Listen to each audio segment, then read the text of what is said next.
ఒక గుడివాడ మొట్టమొదటిసారిగా ఎమ్మెల్యే అయింది ఈ గుడివాడ నుంచి. రాజకీయాలకు కొత్త నిర్వచనం చెప్పిన అన్నగారి రాజకీయ ప్రస్థానం ఇక్కడి నుంచే మొదలైంది. ఇలాంటి మహామహులు పుట్టిన తులసి వనం ఈ కృష్ణా తీరం. అలాంటి తులసి వనం ఈరోజు గంజాయి మొక్కలు పుట్టాయి ఇక్కడ. అవునా కాదా అని మిమ్మల్ని అడుగుతున్నా. అవును అంటే గట్టిగా చప్పట్లు కొట్టి చెప్పండి.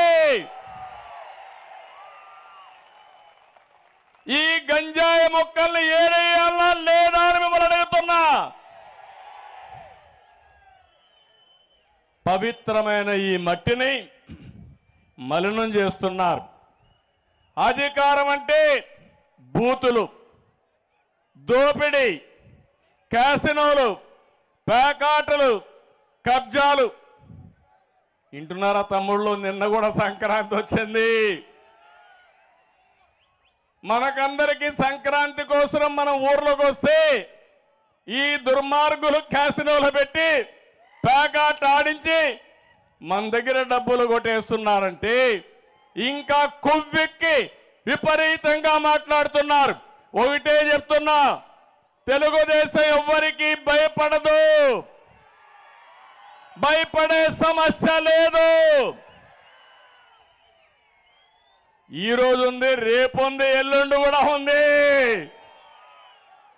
తొందరలో చెప్తాను మీ అందరి కథ. వదిలిపెట్టం, జాగ్రత్తగా ఉండమని హెచ్చరిస్తున్నా. మంచిగా మీ పని చేయండి, మేము కూడా సహకరిస్తాం. మీరు చేసిన రౌడీయిజం, మీరు చేసిన అరాచకాలు గుర్తు తెచ్చుకుంటే రక్తం పొంగుతుంది. 15 సంవత్సరాలు నేను అధికారంలో ఉన్నా. ఎన్టీ రామారావు గారు 8 సంవత్సరాల అధికారం ఉన్నారు. 22 సంవత్సరాలుగా మనం కూడా ఆలోచించుంటే ఈ గంజాయి మొక్కలు పెరిగేటి ఆ తమ్ముళ్ళు అని మిమ్మల్ని అడుగుతున్నా. ఇంకో పక్క ఒక ముఖ్యమంత్రి పదవికి అర్హత లేని వ్యక్తి ముఖ్యమంత్రి అయ్యాడు.